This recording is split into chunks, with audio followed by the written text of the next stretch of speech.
Il y a deux possibilités d'agir pour améliorer la visibilité du sport féminin.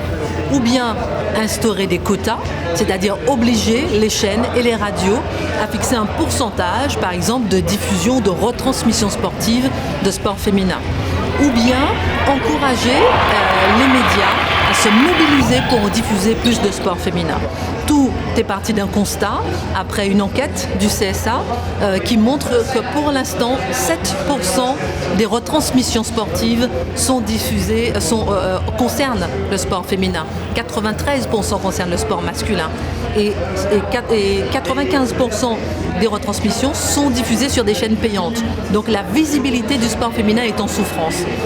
J'ai choisi plutôt la voie de la concertation, convaincre plutôt que contraindre. C'est la raison pour laquelle j'ai créé les 24 heures du sport féminin. Pour la première fois dans l'histoire de la télévision, j'ai demandé aux chaînes et aux radios de se mobiliser pour promouvoir le sport féminin afin qu'il y ait un déclic.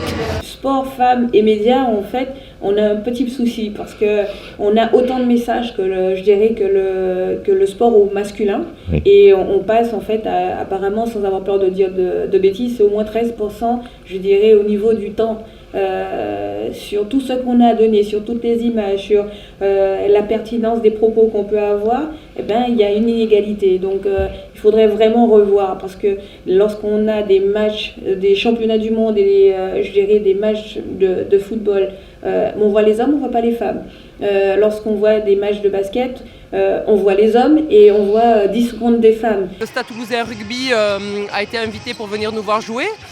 Et les joueurs disaient on va voir du basket féminin, sport de petites filles. Et ce qu'il y avait de rigolo, c'est qu'après le match, leur discours avait changé parce que les gens parlent aussi sans connaître, sans savoir. Et à partir du moment où ils ont vu l'engagement physique qu'il y avait sur le terrain, leur regard vis-à-vis de nous avait un petit peu évolué. Une sportive de haut niveau aujourd'hui doit s'organiser pour gérer à la fois sa vie de femme, sa vie d'athlète et sa reconversion en parallèle, puisque les salaires ne sont pas mirobolants, même si certaines touchent bien leur vie. Après, il n'y a pas uniquement le côté faire du sport bon pour la santé, c'est aussi économique, parce que c'est un vrai marché, le marché féminin, du sport féminin. Et pour les partenaires, pour les médias, c'est un véritable marché. Il y a une vraie niche, il y a des vrais supporters. Les femmes doivent pouvoir s'incarner dans des sports de haut niveau, notamment le basket s'y prétend parfaitement parce qu'il faut aussi travailler avec des sports qui se prêtent à valoriser aussi le côté féminin et je pense que le basket s'y prête énormément. J'ai eu droit à des coachs avec beaucoup plus d'expérience de basket qui disaient mais de toute façon elle n'y connaît rien. Sous-entendu, soit que j'étais jeune, soit que j'étais une femme. J'ai préféré croire que c'est parce que j'étais jeune. Je vous dirais que l'adolescence, pour moi, ça a été en fait de l'escrime.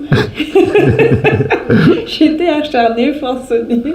J'avais un rêve, c'était devenir championne olympique. Donc voilà, il fallait passer par plein de phases. Et donc du coup, l'adolescence, quelque part, je n'ai pas eu d'adolescence. Là où on sent qu'on a le plus de perdition, je dirais, c'est sur les niveaux cadets seniors, c'est-à-dire 18-20 ans, où là, effectivement, il y a des choix de vie qui se font. Et là aussi, ça impacte peut-être plus la partie féminine que la partie masculine par rapport à ces choix de vie. Ça va peut-être surprendre, mais j'étais un peu garçon manqué et je ne voulais pas faire de la danse classique. Je voulais en fait rivaliser avec mes frères, avec leurs copains, avec mes amis. Et donc du coup, très vite, moi, c'était courir plus vite, grimper le plus haut, nager le plus loin.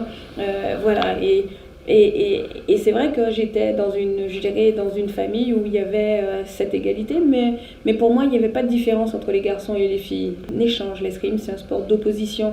On parle de rapport de domineur-dominé. Lorsque j'arrivais à avoir le dernier mot, dites-vous bien que la fois d'après, le garçon qui avait perdu venait me demander à fois pour avoir toutes ses chances de gagner le combat. Et quelque part, j'étais en fait dans cette recherche de la performance en permanence.